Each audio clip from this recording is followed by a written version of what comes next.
menyembah Tuhan, saudara, pada pagi hari ini, mengucap syukur atas semua yang sudah Tuhan berikan kepada kita sepanjang minggu ini.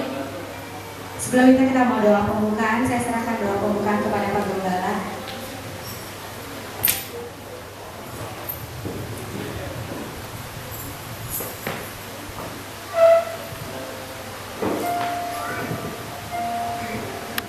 Mari Bapak Ibu kita bersatu hati. Tuhan Yesus adalah Bapa kami yang di surga, terpujilah nama-Mu. Pagi ini begitu kami antusias datang kepadamu. Hanya satu tujuan kami, yaitu meninggikan memuliakan nama Tuhan. Dan ada banyak ucapan syukur yang kami ingin sampaikan, yaitu melalui pendengaran akan firman-Mu dan juga penyembahan kami ya Tuhan Yesus. Tuhan, kami serahkan kebaktian lidah akan pengajaran. Dan kami mohon ya Tuhan Yesus, dengarlah pertobatan kami, ampunilah segala pelanggaran dosa kami, dan kami yakin percaya darah-Mu yang kudus itu akan menyucikan hidup kami ya Tuhan keseluruhannya. Dalam nama Bapa, Putra dan Roh Kudus, Allah yang Esa Tuhan kita Yesus Kristus, kami serahkan kebaktian lidah dalam pengajaran-Mu. Dalam nama Tuhan Yesus, haleluya, amin.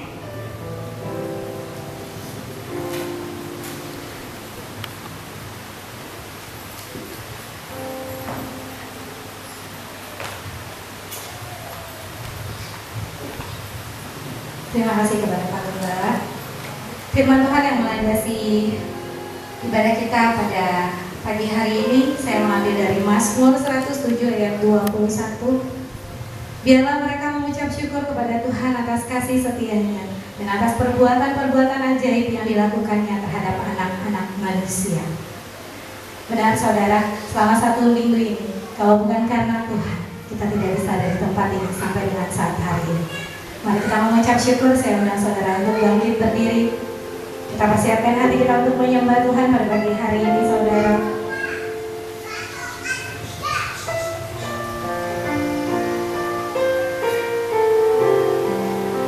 Saat pagi hari itu datang bagi Tuhan, menghadap Tuhan dan merendahkan diri, mengucap syukur untuk hari yang sudah Tuhan berikan. Saat pagi hari itu datang lagi, menghadap Tuhan dan rendahkan diri, mengucap syukur buat hari yang Kau beri, memuji Tuhan dengan senang hati. Saat pagi hari itu datang lagi, menghadap Tuhan dan rendahkan diri, mengucap syukur buat hari yang Kau beri, memuji Tuhan dengan senang hati. Ku sembah Kau, Allah Maha Kudus. Ku tinggikan Allah Maha Tinggi. Ku serahkan tubuh jiwa rohku dalam pimpinanmu.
boleh ada saat hari ini.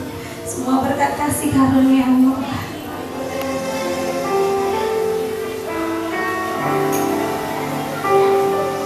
Ku mau memujimu, ku selalu pujimu, ku mau menyembahmu, ku selalu sembahmu. Kau yang layak terima semua pujian, kemuliaan hanya bagi Tuhan. Ku mau memujimu, ku selalu pujimu, ku mau menyembahmu, ku selalu sembahmu.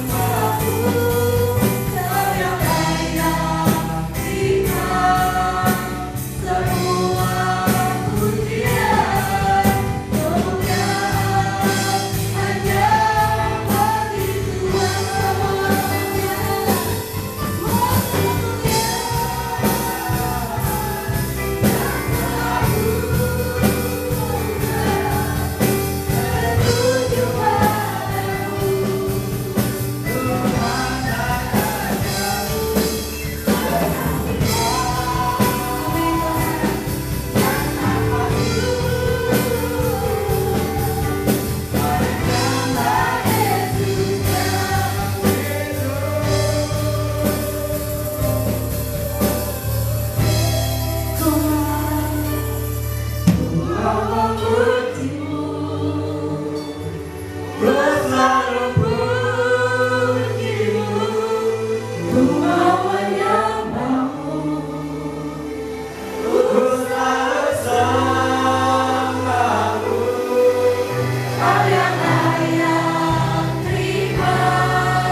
semuanya.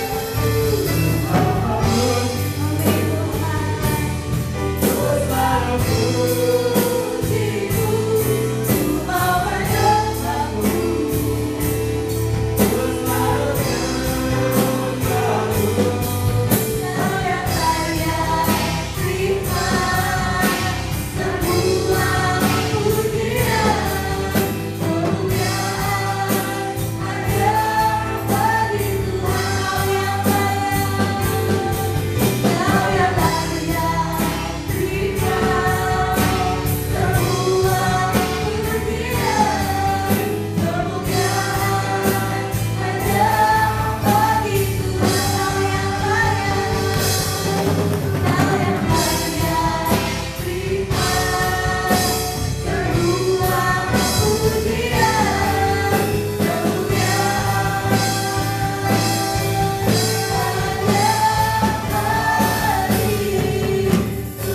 Mari kita sumber kebahagiaan kita.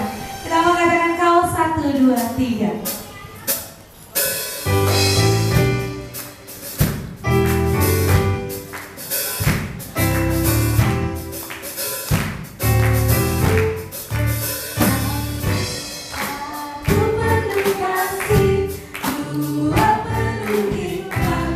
Tidak perlu basa, kau mulia, kau ada waktu suka, ada waktu duka, kau setia dan selalu bersamaku. Kau membuatku tersenyum, membuatku tertawa, membuatku bahagia. Kaulah sahabat, satu hari satu hatiku bergembira bersamamu Yesus. Kanan kiri ke depan, mari semua bergoyang, menari bergembira, sukacitaku dalam hidup. Jadi kita mau katakan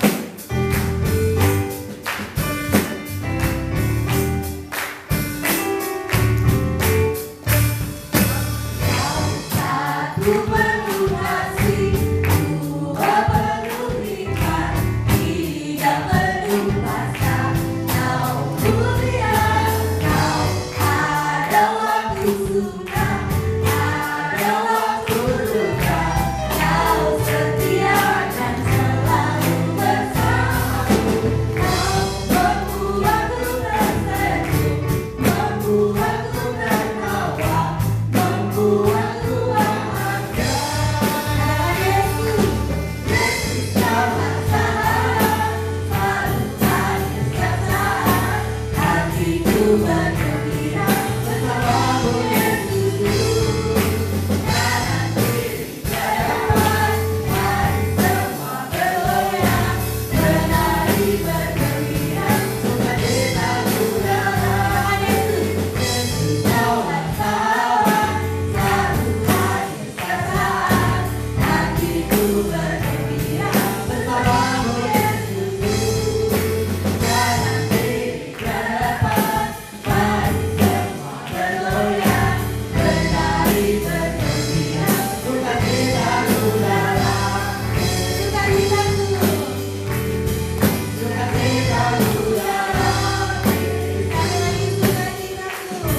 sukacitaku dalam amin.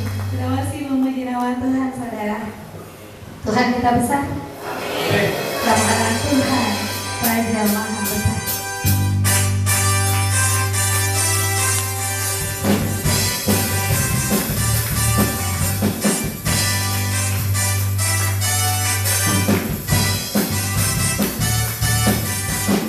Raja Maha Besar, mari datang menyembah Dia.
Shalom. Puji Tuhan. Judulnya Gajah dan Orang Buta. Sebelumnya saya mau sampaikan dulu bahwa orang buta di sini dalam tanda petik. Kenapa? Karena sama sekali tidak bermaksud untuk merendahkan orang disabilitas untuk orang buta. Jadi singkatnya ada 5 orang buta. Mereka debat tentang bentuk seekor gajah. Orang buta yang pertama, yang si A bilang, ketika ditanya, gajah itu bentuknya seperti apa? Orang buta yang pertama bilang, gajah itu seperti permadani yang lembut melambai-lambai. Kemudian orang buta kedua bilang, bukan, gajah itu seperti batang pohon kelapa. Terus orang buta yang ketiga, enggak, kamu salah semua. Gajah itu panjang seperti piton, seperti ular sanca. Terus orang buta keempat bilang, salah, gajah itu seperti kuas yang ada bulu-bulunya. Terus yang terakhir, udah jangan so tahu, gajah itu keras, tajam, licin dan halus, kata orang buta yang kelima. Ribut lagi masing-masing mempertahankan kebenarannya versinya masing-masing. Satu sama lain saling menyalahkan dan merasa hanya pendapatnya yang paling benar, yang paling betul. Mengapa bisa demikian? Ternyata usut punya usut. Orang yang buta yang pertama yang bilang gajah itu seperti permadani yang lembut melambai-lambai, ternyata dia hanya memegang kupingnya saja. Terus orang buta kedua yang bilang gajah itu seperti batang pohon kelapa, ternyata yang dia pegang adalah kakinya. Orang buta yang ketiga, gajah itu seperti ular piton. Dia bilang, iya, karena dia hanya merasakan belalainya saja. Kemudian orang yang keempat, dia bilang gajah itu seperti kuas yang ada bulu-bulunya. Ternyata si orang keempat ini hanya memegang buntutnya saja. Dan orang kelima yang dibilang gajah itu keras, tajam, licin dan halus, yang dipegang hanyalah gadingnya saja. Jadi kelima orang buta ini tidak meraba bentuk gajah secara utuh. Namun celakanya masing-masing orang ini masih bersikukuh untuk mempertahankan pendapatnya. Bahwa pendapatnya yang paling valid, paling betul, berdasarkan info terbatas yang mereka punya. Pelajaran yang bisa diambil dari kisah ini adalah jangan terlalu cepat mengambil kesimpulan.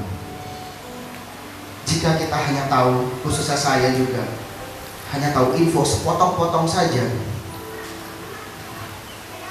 dan yang kita kira tahu itu bisa hanya jadi sebagian kecil saja dan tidak bisa menjelaskan permasalahan secara utuh, atau bahkan kita tidak tahu bahwa info tersebut hanya hoax atau hoax. Yang bisa kita lakukan adalah tahan dulu pendapat kita sebelum kita mengetahui permasalahan secara komplit dan jelas. Wah, kalau gitu kelamaan dong Pak, kalau kita harus tahu semuanya. Ya boleh saja kalau mau disampaikan, tapi ada baiknya kita cari tahu dulu secara utuh. Firman Tuhan yang saya ambil adalah Roma 15 ayat 18. Sebab aku tidak akan berani berkata-kata tentang sesuatu yang lain kecuali tentang apa yang telah dikerjakan Kristus olehku, yaitu untuk memimpin bangsa-bangsa lain kepada ketaatan oleh perkataan dan perbuatan. Amin. Tuhan Yesus memberkati.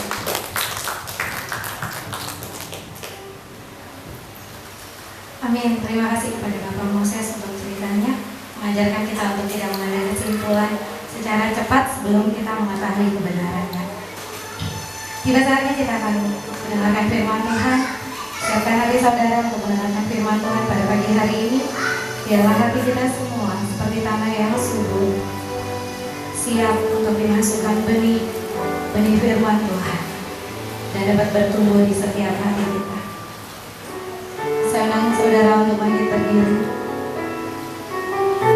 Dalam setiap apapun yang saudara lakukan, percayalah Tuhan tahu.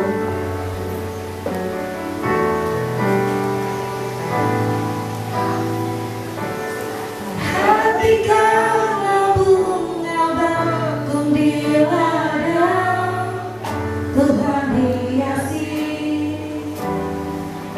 tanpa bekerja.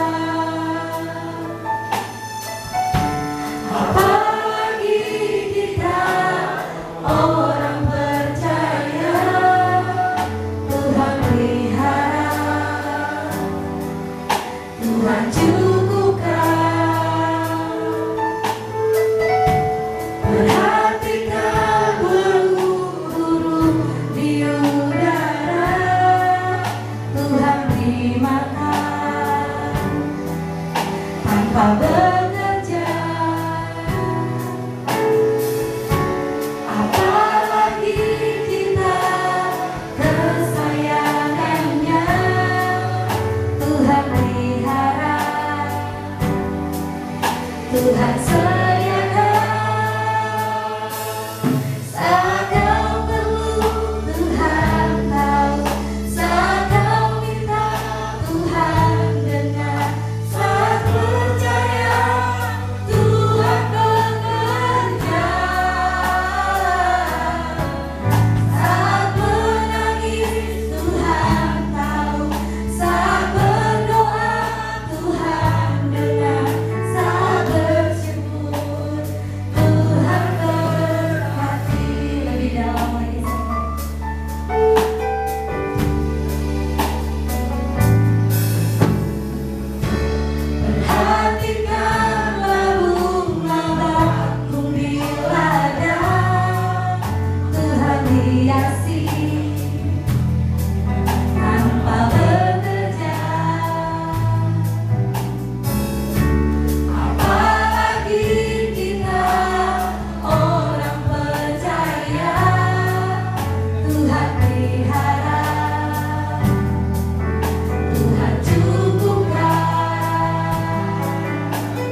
syukur senantiasa di hadapan-Mu. Dengar setiap doa-doa kami ya Tuhan. Di dalam nama Yesus Bapa. Pagi hari ini kami siap untuk menerima kebenaran firman-Mu. Berkatilah kami yang mendengar, berkatilah kami yang memperdengarkannya. Berkatilah kami Tuhan yang melakukan setiap kebenaran-Mu. Di dalam nama Tuhan Yesus Kristus kami siap untuk menerima firman Tuhan. Haleluya. Sama-sama katakan amin. Beri kemuliaan bagi Tuhan kita. Haleluya. Silakan duduk Bapak Ibu. Shalom. Shalom. Saya sangat mengucap syukur pagi hari ini. Dan saya bersuka cita boleh ada di tengah-tengah Bapak Ibu Saudara sekalian. Kita akan belajar kebenaran firman Tuhan. Ya, hari-hari ini temanya adalah tentang Roh Kudus. Roh Kudus dan hidup orang yang beriman. Saya sangat semangat untuk menyampaikan hal ini, menyampaikan satu pribadi yang luar biasa ini, yaitu Roh Kudus, Allah Roh Kudus. Ketika menyampaikan satu pribadi ini, saya teringat ketika saya mengalami kelahiran kembali, lahir baru. Jadi saya dibaptis itu tahun 97, masih remaja.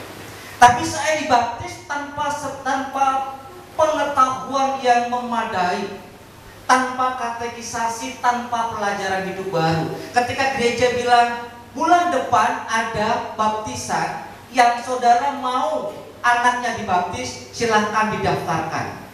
Jadi bapak saya mendaftarkan saya untuk baptisan, tapi tanpa pelajaran, tanpa katekisasi dan lain sebagainya.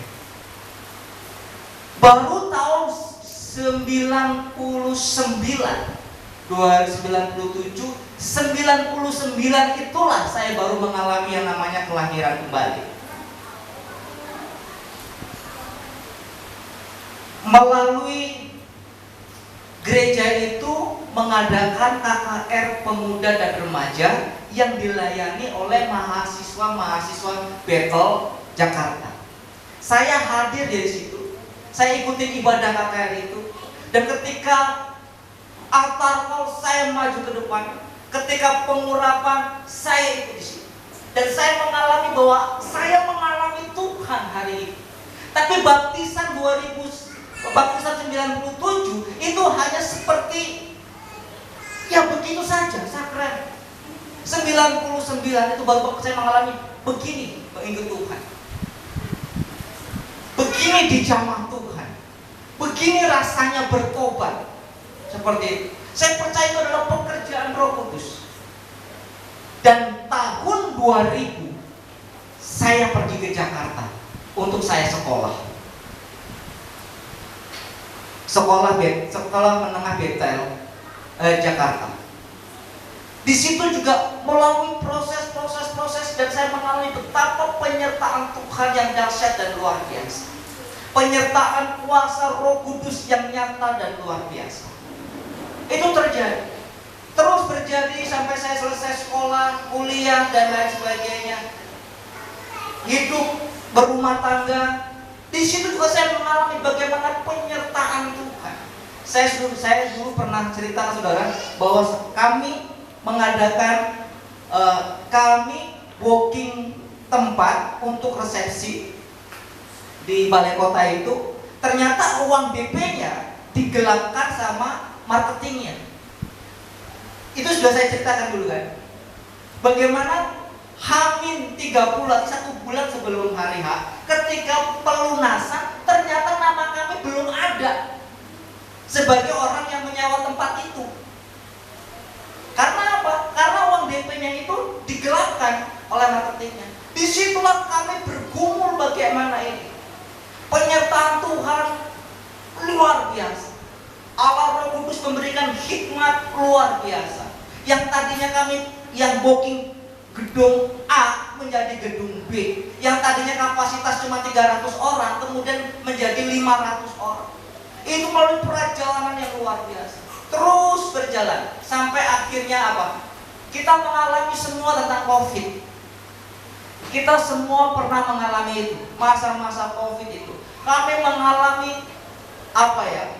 kehilangan motivasi, kehilangan semangat, hidup aduh. Tapi ketika gereja-gereja masih tutup, kita masih, jadi rumah di Parung itu udah serah terima kunci tapi belum bisa ditempati karena belum ada listrik dan belum ada air. Jadi kita ngontrak di Cipondo. Iya, di Cipondo. Di Cipondo itu kita ngontrak, dan ketika gereja-gereja belum pada buka, kita cari gereja yang masih buka. Ternyata ada GBI Kia di Poris. Kita ibadah di sini. Benar, kita serasa apa? Kita dikembalikan kepada motivasi pelayanan. Kita dikembalikan kepada motivasi tujuan mengikut Tuhan. Kalau selama ini untuk apa kita bekerja seperti ini? Untuk apa kita melayani seperti ini? Bla bla bla bla, kehilangan motivasi. Kita menyadari bahwa Tuhan sudah mengerjakan begitu banyak hal dalam hidup kita. Jikalau hari ini kita bisa melayani, itulah bentuk ucapan syukur, bentuk bagaimana Tuhan menarik kita. Kita semangat lagi.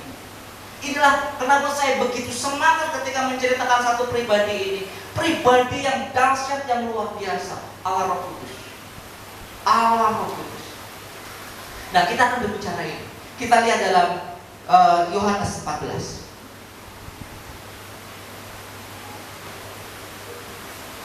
Yohanes 14, kita baca dari ayat yang ke-15 sampai ayat yang ke-17.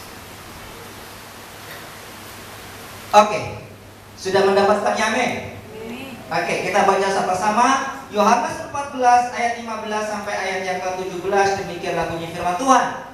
Jikalau kamu mengasihi aku, akan menuruti segala perintahku. Aku akan minta kepada Bapa, dan Ia akan memberikan kepadamu seorang penolong yang lain, supaya Ia menyertai kamu selama-lamanya, yaitu Roh kebenaran. Dunia tidak dapat menerima Dia, sebab dunia tidak melihat Dia dan tidak mengenal Dia. Tetapi kamu mengenal Dia, sebab Ia menyertai kamu dan akan diam di dalam kamu. Roh penolong. Tetapi sebelum sampai di sini, saya akan menceritakan sesuatu. Lanjut. Nah, setelah Yesus naik ke surga, Ia mengirimkan Roh Kudus untuk berdiam di dalam kehidupan orang percaya. Roh Kudus disebut Yesus sebagai penolong atau penghibur para kletos. Dan apa peran Roh Kudus dalam setiap hidup orang percaya? Apa peran Roh Kudus dalam hidup orang percaya? Yang pertama, nah, Roh Kudus menginsafkan akan dosa. Roh Kudus menginsafkan akan dosa. Yohanes 16 ayat 8. Kita baca. Maju sedikit. Yohanes 16 ayat yang ke-8. Demikianlah bunyi firman Tuhan, Yohanes 16 ayat yang ke-8. Dan kalau Ia datang, Ia akan menginsafkan dunia akan dosa, kebenaran, dan penghakiman. Jadi saudaraku, ketika kita bertobat, yang bekerja terlebih dahulu adalah Roh Kudus. Yang bekerja dahulu adalah Roh Kudus. Sebab itu kemarin minggu Pak Gembala mengatakan pertobatan itu bagian nomor 2. Karena apa? Pertobatan itu adalah respon daripada apa yang dikerjakan oleh Roh Kudus. Jadi sebelum Roh Kudus datang menginsafkan kita, kita adalah orang yang berdosa, yang dibelenggu oleh dosa, dikuasai oleh iblis. Kita tidak bisa berbuat apapun. Saya kasih gambaran seperti ini. Mandy turun ke bawah. Saya minta tolong Mandy. Ayo, speed.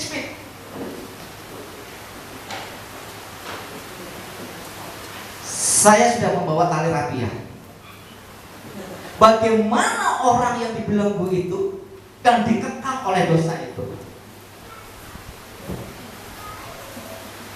Mandy, jadi kamu ikat saya ya. Nah, kamu ikat saya. Terus. Oke, stop. Aku di belakang saya. Nah, inilah gambaran manusia lama kita. Kamu jangan deket-deket, nanti kamu suka loh. Oke, lagi, mundur lagi. Kamu tarik aja Mandy. Nah, beginilah ketika kita dalam keadaan keberdosaan kita. Yang pegang kendali siapa? Jangan jawab ini, iblis. Jangan jawab ini. Yang pegang kendali siapa? Iblis. Kita dikekang oleh iblis. Kita dikuasai oleh dosa kita. Kita ditawan oleh dosa kita. Sehingga perbuatan kita adalah perbuatan dosa. Semata-mata yang kita lakukan adalah perbuatan dosa, yaitu keinginan daging, keangkuhan hidup. Kita tidak bisa berbuat apa-apa. Kita tidak bisa berbuat kebenaran. Kita tidak mengerti kebenaran karena yang pegang kendali adalah iblis. Jadi yang kita kasih makan apa? Kedagingan kita. Gimana cara makannya? Bu Desi, tolong ya. Nih, tolong nih. Cepetan Bu Desi.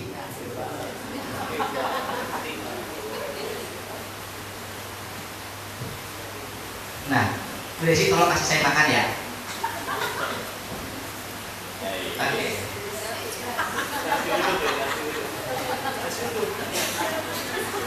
Jangan nasi uduk nanti saya.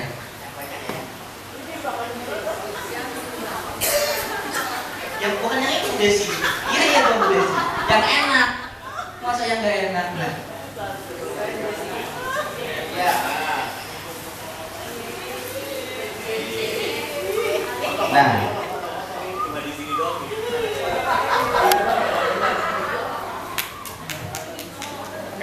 Pakai nasi. Enak saudara? Enak. Karena kedagingan itu enak. Jadi iblis itu, bukan Bu Desi ya, iblis itu menyuapi kita dengan perbuatan daging. Kita kenyang. Dengan apa? Dengan segala kedagingan kita. Jangan sini dulu ya. Tapi ini saatnya.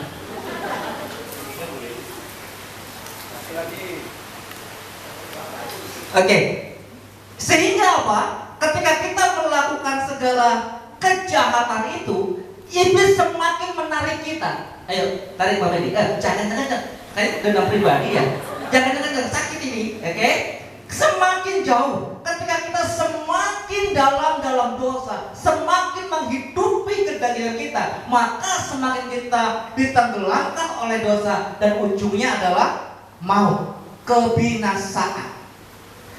Kenapa makanan daging itu enak? Enak. Karena apa? Mencuri itu enak. Sakit hati itu enak. Dendam itu enak. Membalas kejahatan itu enak. Dengki itu enak. Percabulan, pesta pora, kemabukan itu enak. Semua yang enak-enak Tuhan tawarkan, Tuhan berikan. Untuk apa? Mengikat kita. Mengikat sampai kita kepada dibawa kebinasaan dan kita tidak bisa berbuat apa-apa. Nah, ketika Roh Kudus menginsafkan kita, Roh Kudus menginsafkan kita tentang dosa-dosa kita, lalu kita menyadari betapa kotor dan najisnya hidup kita, lalu kita bertobat, disitulah kemerdekaan Tuhan diberikan. Kita tidak lagi dikekang oleh iblis. Kita sekarang dimenangkan karena Tuhan menginsafkan melalui Roh Kudus-Nya. Bagaimana kita kalau kita dalam tawanan dosa? Yohanes 8 ayat 34. Silakan Mr. Ranto.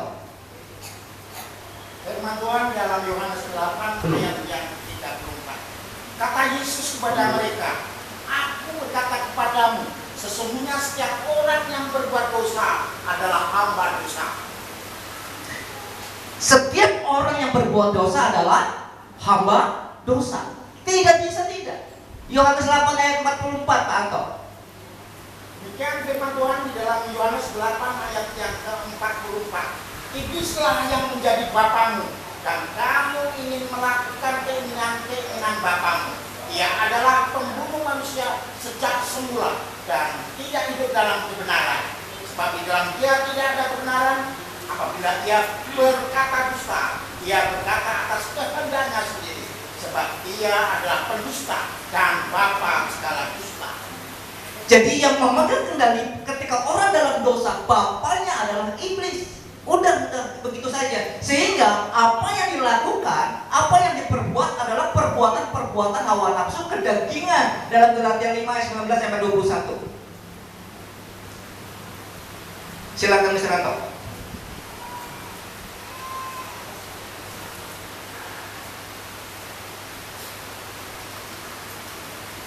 Firman Tuhan di dalam Galatia 5 ayat 19 sampai 21 demikian bunyinya, perbuatan daging telah nyata, yaitu percabulan, kecemaran, hawa nafsu, penyembahan berhala, sihir, perseteruan, perselisihan, iri hati, amarah, kepentingan diri sendiri, percideraan, roh pemecah, kedengkian, kemabukan, pesta pora, dan sebagainya.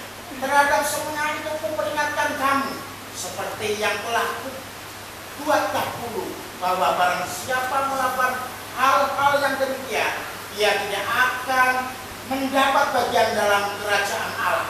Tetapi buah roh ialah Sampai ayat 21. Itulah perbuatan-perbuatan daging, di mana manusia lama itu menikmati itu karena enak, sehingga orang terbelenggu pada saat itu. Tetapi oleh kasih karunia Allah, kita diberikan Roh Kudus yang menginsafkan kita, sehingga kita boleh bertobat. Sehingga pertobatan itu adalah respon daripada kita menerima kasih karunia Roh Kudus yang menginsafkan kita. Karena apa? Dalam slide selanjutnya 1 Korintus 12 ayat 3, kita tidak mungkin mengaku dengan mulut kita dan percaya dalam hati kita bahwa Yesus adalah Tuhan jika bukan karena pekerjaan Roh Kudus. Silakan Mr. Ranto. 1 Korintus 12 ayat yang ketiga. Firman Tuhan di dalam 1 Korintus 12 ayat yang ketiga demikian bunyinya, karena itu aku mau meyakinkan kamu bahwa tidak ada seorang pun yang berkata-kata oleh Roh Allah dapat berkata terkutuklah Yesus, dan tidak ada seorang pun yang dapat mengaku Yesus adalah Tuhan selain oleh Roh Kudus. Amin. Jadi ketika kita mengaku bahwa Yesus Kristus adalah Tuhan, itu sudah pekerjaan Roh Kudus. Ketika kita menyadari dosa-dosa dan pelanggaran kita, itu sudah pekerjaan Roh Kudus. Jadi jangan mengatakan bahwa Roh Kudus tidak ada dalam hidup kita. Roh Kudus sedang bekerja dalam hidup saudara. Bagaimana saudara dapat meresponi itu? Karena apa? Ketika kita bertobat, Tuhan Yesus mengatakan di dalam Yohanes 14 ayat yang ke-17, bahwa Dia akan tinggal, akan menyertai sebagai penolong. Jadi yang pertama, bahwa Allah Roh Kudus itu menginsafkan. Yang kedua, Dia menolong. Penolong berarti seseorang atau pribadi yang memberi pertolongan, penuntun, pembimbing, yang memberikan penghiburan, kekuatan, nasihat, dorongan, dan berjalan bersama-sama. Lanjut, bawahnya. Ya, kita lihat Yesaya 41 ayat 10 dan ayat yang ke-13. Kita buka sama-sama saudara. Yesaya.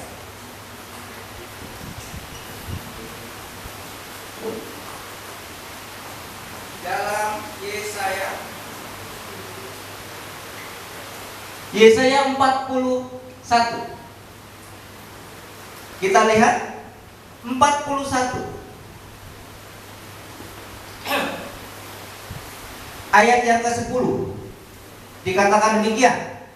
Kita baca, janganlah takut sebab aku menyertai engkau, janganlah bimbang sebab aku akan meneguhkan, bahkan aku akan memegang engkau dengan tangan kananku yang membawa kemenangan. Ayat yang ke-13.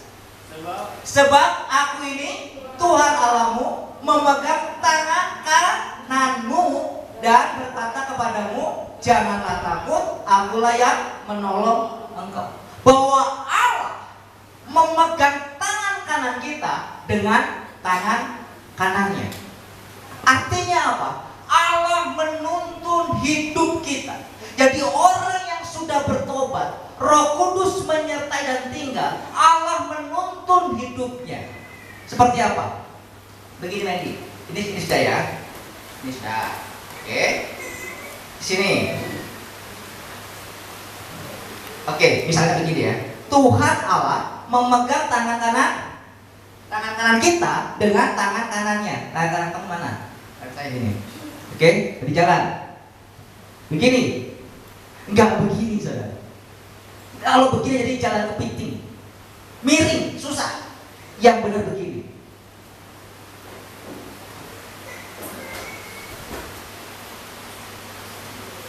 Begini, saudara. Tuhan menuntun kita. Tangan kanan Tuhan memegang tangan kanan kita. Ketika Roh Allah ada dalam diri kita, menyertai, tinggal dalam kita, Dia sebagai penolong, Allah yang menyertai. Oke, thank you. Tuhan menuntun hidup kita. Tuhan menuntun hidup kita. Kalau tadi ketika kita dalam keadaan sebagai manusia berdosa, yang dikasih makan apa? Daging. Ketika kita sudah bertobat, hidup baru, Roh Allah ada dalam hidup kita. Yang dikasih makan apa? Roh kita. Manusia batiniah kita, rohani kita yang dimakan, supaya kita menjadi serupa segambar dengan Kristus, melakukan kehendak Allah. Ini susah? Susah. Firman Tuhan mengatakan barang siapa mengikut aku, dia harus pikul salib dan menyangkal diri. Enggak gampang. Tetapi ingat, Tuhan menuntun kita. Untuk apa? Karena Tuhan tahu bahwa ini adalah perjalanan yang tidak mudah. Sebab itu Tuhan memberikan penolong untuk menuntun kita. Yang dikasih makan apa? Rohani kita. Enak? Gak enak. Karena kita harus menyangkal diri. Makanannya Bu Desi yang tadi. Oke. Lagi. Nah sekarang tadi daging, sekarang kita rohnya yang dikasih makan. Pasti lebih enak nih. Tadi kan roti. Ini minimal apa nih? Sayur sawi.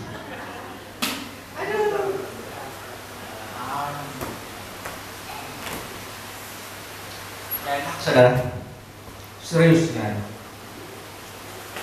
Kenapa makanan rohani itu nggak enak?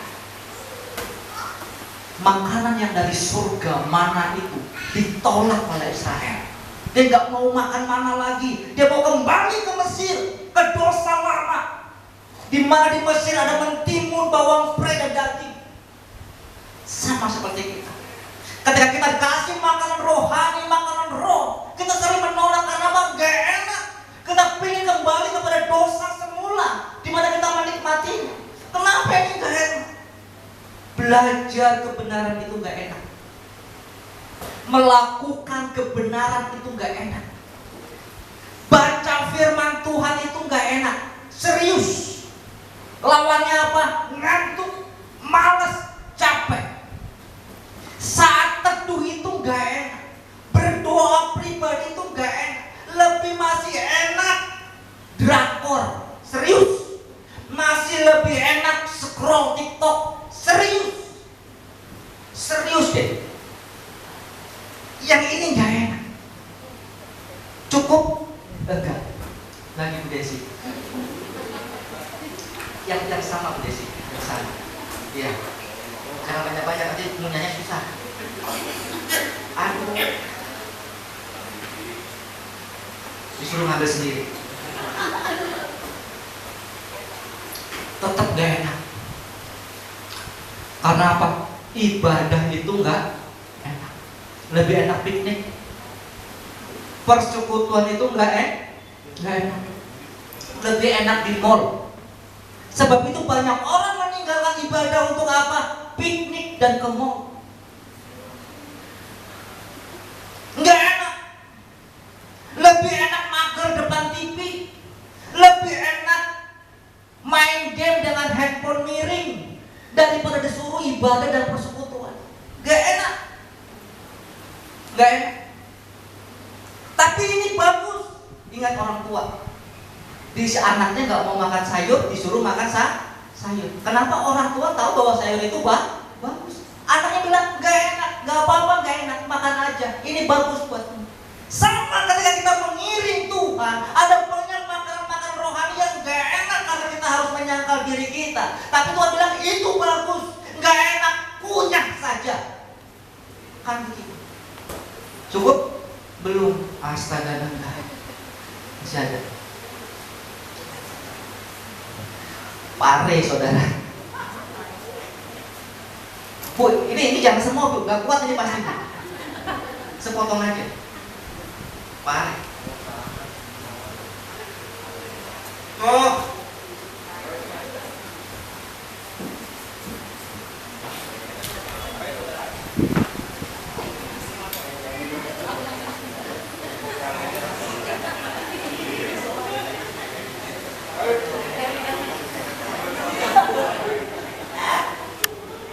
Pahit. Kenapa? Mengampuni itu pahit. Ketika engkau ikut Tuhan dan Tuhan bilang ampuni, pahit, Tuhan, pahit. Hidup berdamai, pahit, pahit. Mengalah, pahit.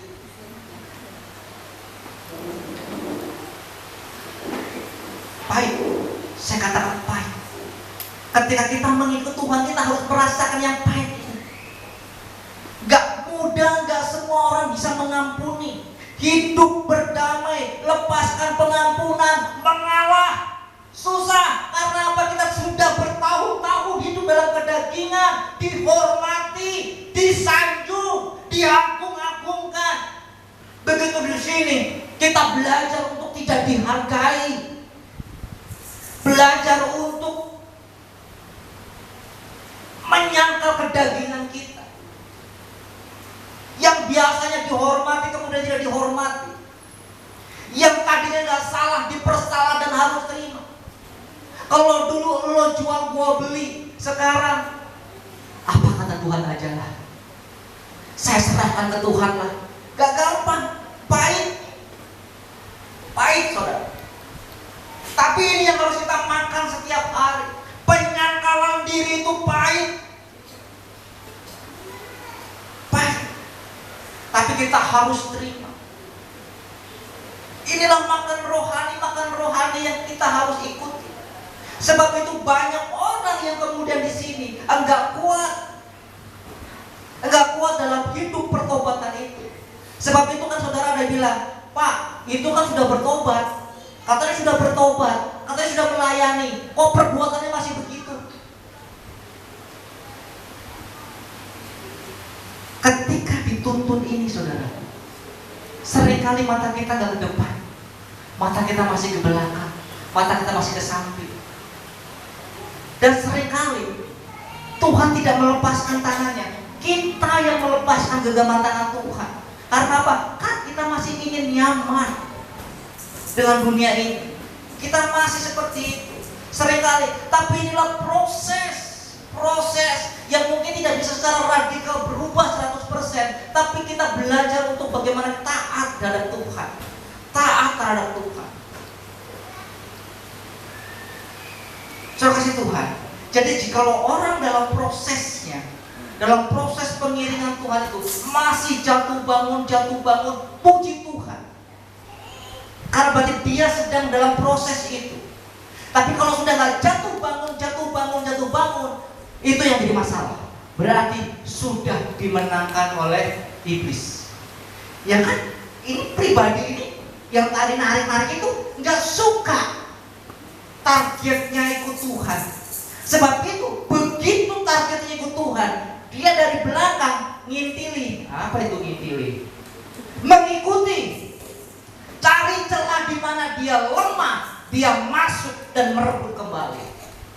Itu persoalannya. Makanya banyak orang jatuh dalam pengiringan Tuhan. Banyak orang seperti itu. Karena apa? Buka peluang. Ketika peluang dibuka, iblis masuk. Pahit. Ini juga pahit seperti yang dirasakan oleh apa? Oleh saudara pernah dengar Nabi Hosea? Nabi Hosea itu adalah ibaratnya wakilnya Allah di bumi, hamba Allah. Tapi Tuhan menghendaki dia untuk mengambil Gomer. Gomer itu adalah perempuan sundal. Bagaimana hamba Allah mengambil perempuan sundal menjadi istrinya? Apakah menjadi caci makian olok-olokan umat Israel pada waktu itu? Kamu hamba Tuhan, kamu hamba Allah, tapi kamu menikah dengan perempuan sundal. Tetapi sebenarnya Gomer itu adalah Israel. Gomer yang perempuan sundal itu adalah gambaran Israel. Israel yang telah menyundalkan dirinya dengan menyembah Baal, patung, berhala-berhala, yang sudah meninggalkan persekutuannya dengan Tuhan. Tetapi Tuhan mengasihi Israel. Tuhan mengasihi yang Israel yang sudah bersundal itu dengan melambangkan Hosea yang mengambil Gomer. Menunggu sampai kapan Israel itu bertobat. Jadi Bapak Ibu, betapa Allah itu mengasihi saudara. Sepahit apapun hidup saudara hari ini, jikalau Tuhan menghendaki, Tuhan memberikan Roh Kudusnya, Tuhan menginsafkan kita bertobat, kita mengakui kesalahan, Tuhan menyambut saudara. Seberapa najis pun hidup saudara hari ini, saudara hidup dalam kemabukan, hidup dalam perjudian, hidup dalam perselingkuhan, hidup dalam perzinahan, tipu menipu dan lain sebagainya. Tapi kalau hari ini kau mendengarkan firman Tuhan, hari ini Roh Allah bekerja, dan hari ini kau bertobat, malaikat surga bertepuk tangan. Apapun hari ini saudara, yang saudara alami hari ini, dalam proses pengiringan saudara akan Tuhan, ingat, ada pribadi yang tidak senang ketika engkau ikut Tuhan, dan dia berusaha untuk menjatuhkan dan cari celah. Sebab itu kita harus berjaga-jaga dan ingat, pegang tangan Tuhan, pegang tangan Tuhan, dan tetap mengiring Tuhan, dan tetap mengiring Tuhan. Untuk apa saudaraku? Sebagai penolong tadi, untuk menuntun kita mengalami proses hidup baru. Supaya apa? Supaya kita dapat hidup sebagai anak-anak Allah.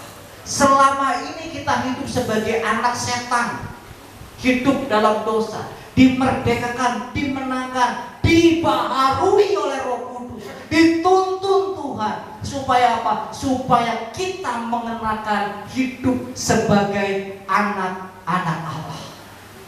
Sebab itu Tuhan senantiasa ada di tengah-tengah kita, menuntun dan memelihara kita. Karena inilah tujuan akhir setiap kita, hidup sebagai anak-anak Allah. Untuk apa? Untuk memimpin kita untuk hidup benar di hadapan Allah. Itu saja sebenarnya. Itu saja. Ketika kita sudah hidup sebagai anak-anak Allah, kita melakukan segala kebenaran Allah. Itulah tujuannya. Selanjutnya, nah, ini yang ketiga. Ini yang ketiga.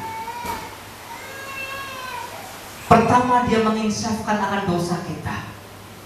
Lalu kita menyadari akan segala pelanggaran dosa kita. Lalu kita bertobat. Ketika kita bertobat, Tuhan sertai, Tuhan tinggal dalam hidup kita, memperbaharui hidup kita menjadi hidup yang baru, sehingga kita hidup sebagai anak Allah dan melakukan kebenaran. Ketika kita sebagai anak-anak Allah dan melakukan kebenaran Allah, maka kita diperlengkapi dengan apa? Karunia rohani. Kita diperlengkapi dengan karunia rohani supaya kita dapat memiliki hidup sebagai anak-anak Allah. Kita lihat dalam Korintus 1. Mr. Anto, saya minta tolong. Korintus pasal 1.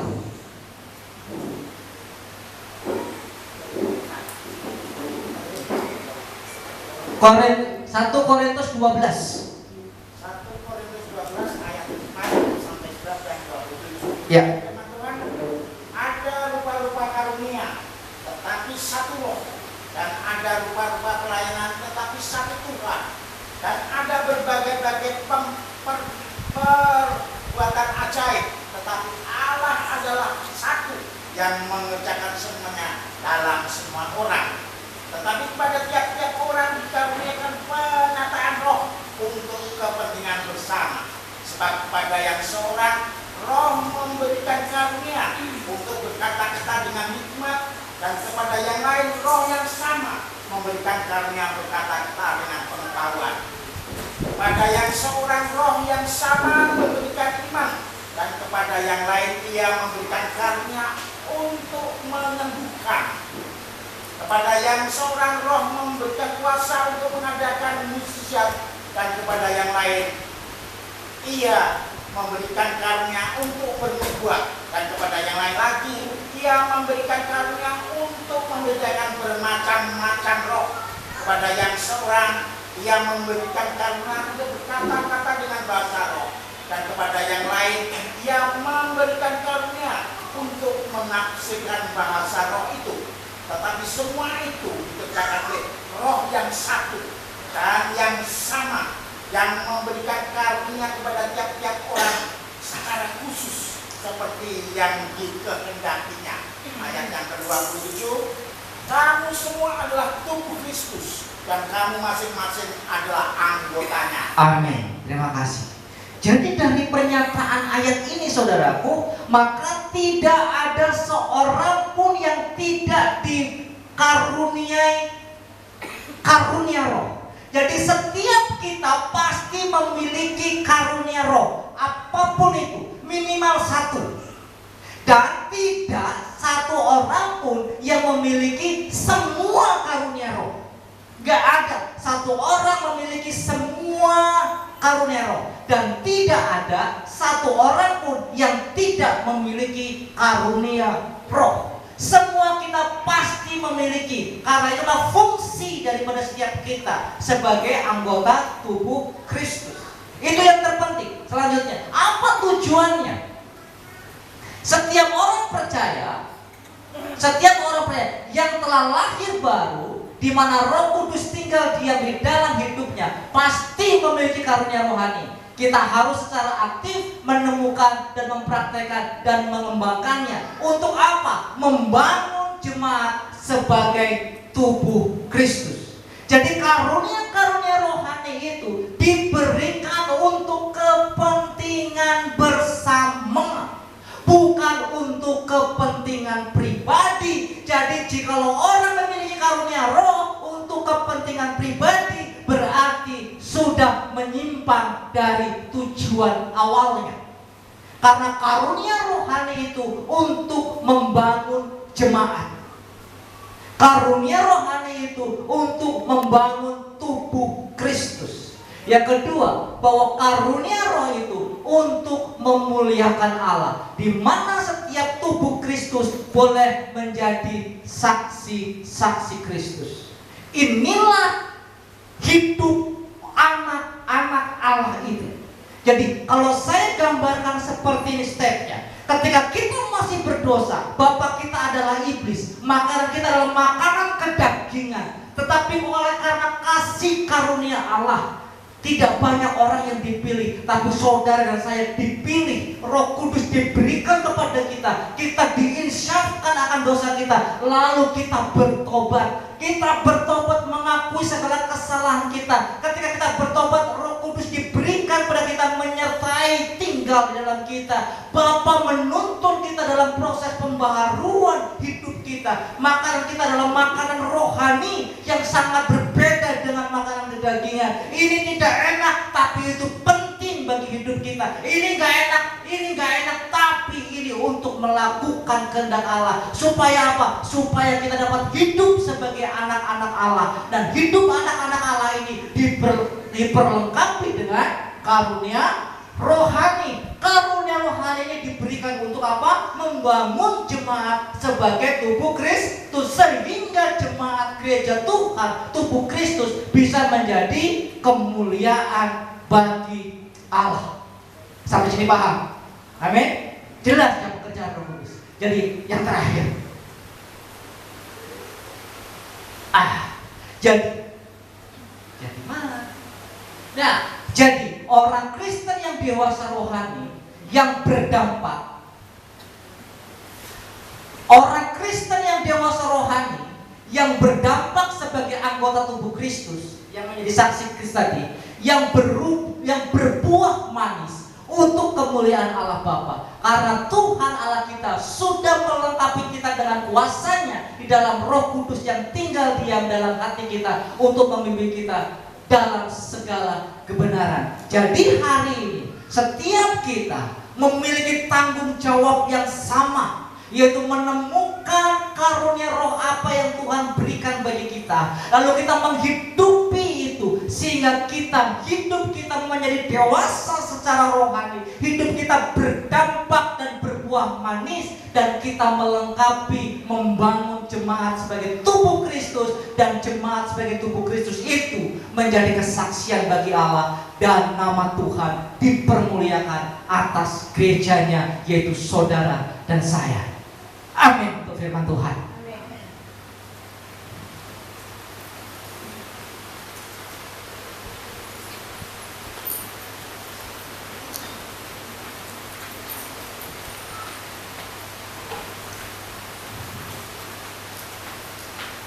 Kita akan menyanyikan sebuah lagu dan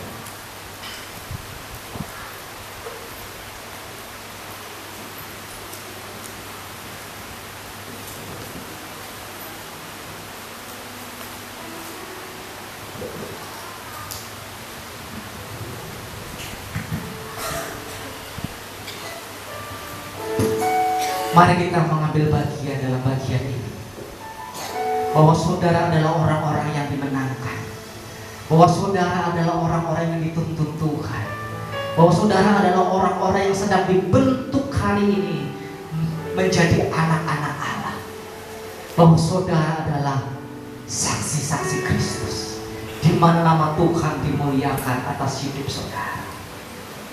Dalam perjalanan pengiringanmu kau merasa pahit dan tidak enak, ya, itu makanan yang harus kita punya untuk mendandani hidup batiniah kita yang selama ini telah dikuasai oleh dosa. Kekuatan di hidupku ku dapat dalam Yesus. Kita naikkan pujian ini sama-sama. Kekuatan di hidupku ku dapat dalam Yesus, yang tak pernah tinggalkanku, setia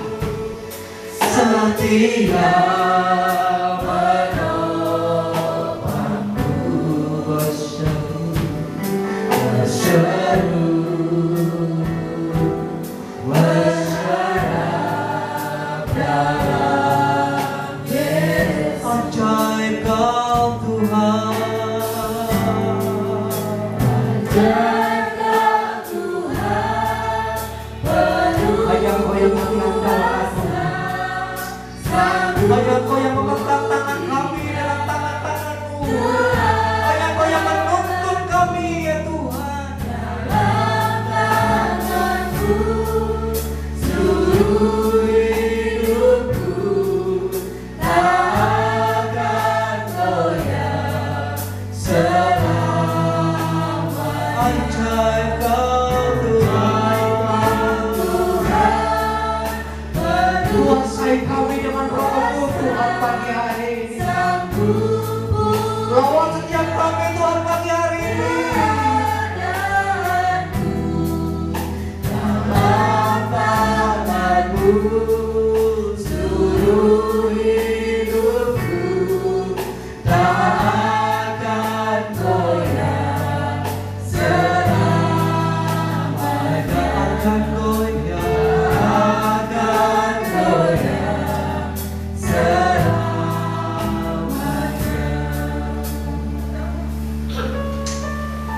Tuhan, Kau melihat anak-anak-Mu, umat-Mu yang tunduk pagi hari ini.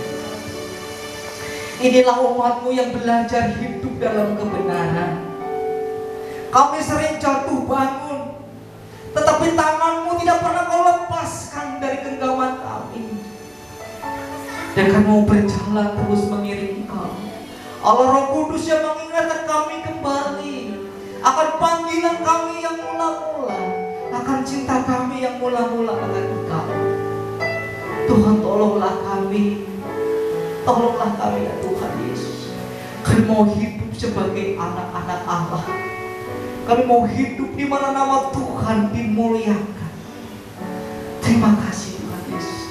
Berkati umat-Mu, berkati umat-Mu hari ini. Di dalam nama Tuhan Yesus, Engkau senantiasa pegang tangan kami. Engkau senantiasa tuntun kami kepada kebenaran dan mengumpulkan kami kembali ya Tuhan dalam surga-Mu yang mulia. Kami terima dalam nama Tuhan Yesus Kristus. Amin.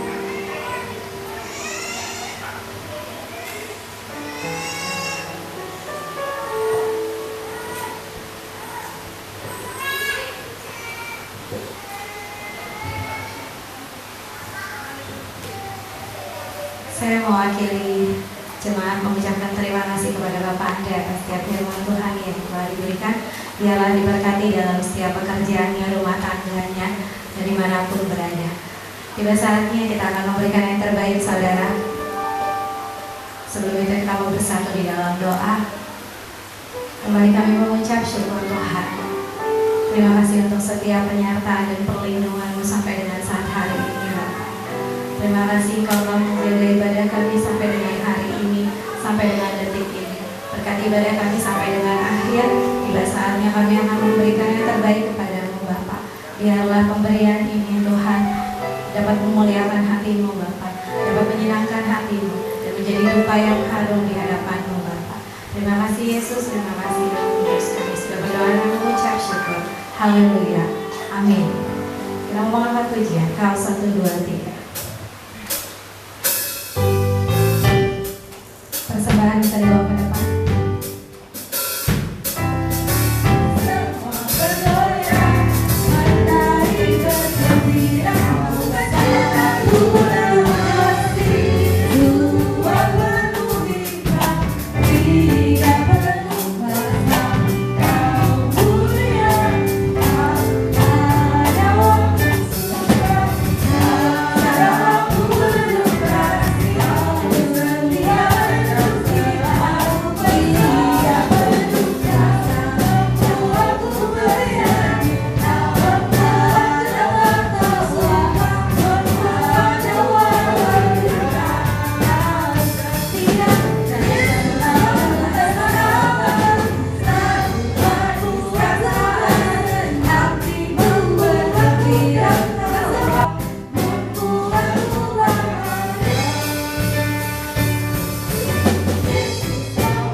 Baik, puji Tuhan, terima kasih.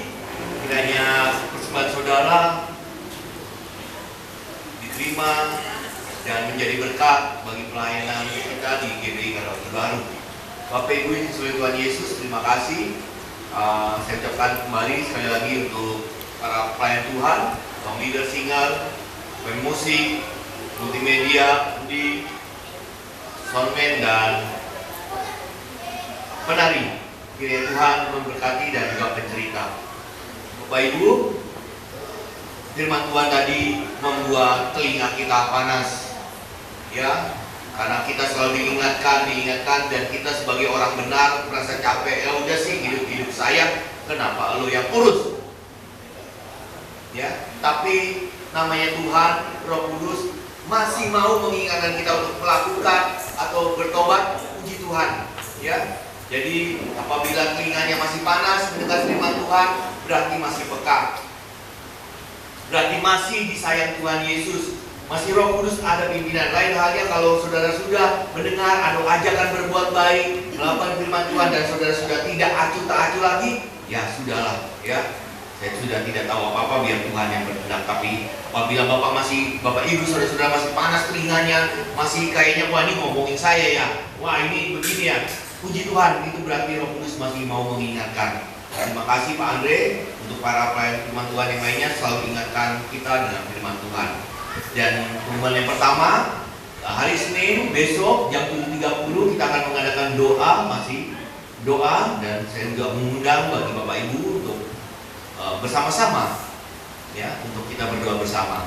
Hari Selasa untuk kaum lansia tetap ada jam 4, ya, dan jam 7.30-nya ada doa kembali. Jadi dalam satu minggu ini dari Senin sampai Sabtu itu doa 10 hari jam 7.30, dan hari Selasa tetap ada lansia jam 4 sore. Itu yang bisa saya sampaikan pengumuman, dan kiranya Tuhan memberikan kita kekuatan. Dan kalau Bapak Ibu ingin menyampaikan pokok-pokok doa, bisa sampaikan mungkin via nanti atau lewat via telepon, doakan saya ya di Tuhan. Kiranya nama Tuhan saja dimuliakan. Dan kita juga mengucap syukur istri dari Bapak Molan sudah kembali ke rumah dalam tahap pemulihan. Begitu juga Pak Sirait yang darah tingginya kemarin beberapa yang lalu naik, dan sekarang puji Tuhan sudah kembali normal. Ya, nama Tuhan saja dimuliakan dengan segala apa yang kita rasakan. Itu yang bisa saya sampaikan, dan kiranya nama Tuhan dimuliakan. Nah, Bapak Ibu, kiranya kita pulang ke rumah kita masing-masing, dan ingat, di saat kita menyebut Yesus adalah Tuhan dan Juru Selamat, itu karena pekerjaan Roh Kudus, itu karena iman kita terpaut, dan iman kita tetap pada Tuhan Yesus. Mari kita bangkit berdiri. Haleluya. Kita naikkan pujian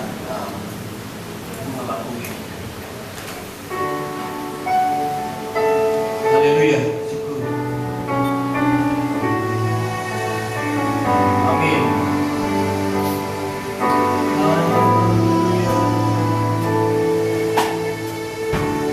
Perhatikanlah bunga bakung di ladang, Tuhan hiasi tanpa bekerja. Bagi kita orang percaya, Apalagi kita orang percaya, Tuhan pelihara, Tuhan cukupkan. Tuhan cukupkan. Perhatikan burung-burung di udara, Tuhan beri makan tanpa bekerja. Amin, haleluya. Apalagi kita kesayangannya, Tuhan pelihara, Tuhan sediakan. Saat kau perlu, Tuhan tahu. Saat kau minta, Tuhan dengar. Saat percaya, Tuhan bekerja. Saat menangis, Tuhan tahu. Saat berdoa, Tuhan dengar. Saat bersyukur, Tuhan berhati. Saat kau perlu, Tuhan tahu. Saat kau minta, Tuhan dengar. Saat percaya, Tuhan bekerja. Saat menangis, Tuhan tahu. Saat berdoa, Tuhan dengar. Saat bersyukur, Tuhan Saat berhati. bersyukur, Tuhan berkati. Saat bersyukur, Tuhan berhati. Bapa kami di surga, terima kasih atas kebenaran firman Tuhan. yang baru kami dengar. Dan kiranya pendengaran akan firman Tuhan ini menebalkan iman kami. Terima kasih ya Tuhan. Sekarang berdoa buat Bapak Andre dan istrinya, keluarganya, pekerjaan dan pelayanannya. Nama Tuhan saja dimuliakan. Tuhan, apa keinginannya Engkau bukakan rahim ya Tuhan dari istri Pak Andre, dan Engkau berikan karunia anak baginya. Dan kami yakin percaya nama Tuhan dimuliakan di saat mereka mempunyai buah hati. Terima kasih ya Tuhan Yesus, kami beriman dan percaya. Kami juga mengucap syukur ya Tuhan Yesus atas permohonan dan permintaan kami. Kami masih dapat menaikkan doa kami hanya kepadamu. Kalau bukan karena Roh Kudus, kami tahu itu pekerjaan iblis. Nah, karena itu ya Tuhan Yesus, izinkanlah kami memanjatkan doa-doa kami hari lepas hari, tiap saat ya Tuhan Yesus. Biar nama Tuhan saja diagungkan ya Tuhan Yesus di saat kami berdoa. Bapak kami yang sudah menjawab bersyukur, ada saudara-saudara kami yang Kau sudah pulihkan. Kami juga berdoa ya Tuhan buat Ibu Ingrid dan Bapak si lain ya Tuhan Yesus yang sudah Kau berikan kemuliaan. Begitu juga kami ya Tuhan Yesus yang hadir pada kebaktian ini. Adapun sakit penyakit yang ada pada kami, baik itu sakit hati, sakit tubuh kami, atau pikiran kami ya Tuhan Yesus, kami memohon kepadamu. Orang lain Kau boleh sembuhkan, orang lain Kau boleh pulihkan. Masakan kami anak-anakmu tidak Kau perhatikan ya Tuhan Yesus? Syukur. Haleluya. Terima kasih ya Tuhan, kami yakin percaya Roh Kudus ada pada kami, memberi kami kekuatan, penghiburan ya Tuhan Yesus, dan keteguhan iman. Mari kita mengangkat tangan kita memohon kepadanya lah. Hanya satu nama Tuhan Yesus kita memohon. Tidak ada lagi nama yang lain, tidak ada lagi Tuhan yang lain, tidak ada Allah lain selain Tuhan kita Yesus Kristus yang memberikan kita berkat. Tuhan Yesus memberkati kita dan melindungi kita. Tuhan Yesus menyinari kita dengan wajahnya dan memberi kita kasih karunia. Tuhan menghadapkan wajahnya kepada kita dan memberi kita damai sejahtera. Bapa kami yang di surga, berkatilah usaha kami, berkatilah pekerjaan kami, berkatilah pendidikan kami. Bapa kami yang di surga, tuntunlah langkah kami kemanapun kami pergi. Mungkin kami salah arah, Tuhan benarkan, Tuhan pulihkan ya Tuhan. Tuhan arahkan ke jalan yang benar, dan beri kami kekuatan untuk mengikuti segala perintah-Mu di dalam ketetapan-ketetapan-Mu. Bapa kami yang di surga, kami juga menaikkan ya Tuhan. Tolong wujudkan segala ide-ide dalam pemikiran kami menurut kemuliaan saja, dan nama Tuhan dimuliakan. Berkat Abraham, Ishak dan Yakub ada pada kami. Tutur kata kami mencerminkan firman Tuhan, dan tingkah laku kami menyatakan kehendak-Mu ya Tuhan Yesus. Haleluya. Dan membawa jiwa-jiwa untuk memuliakan nama Tuhan saja. Yang percaya menerima berkat, mari kita sama-sama katakan amin.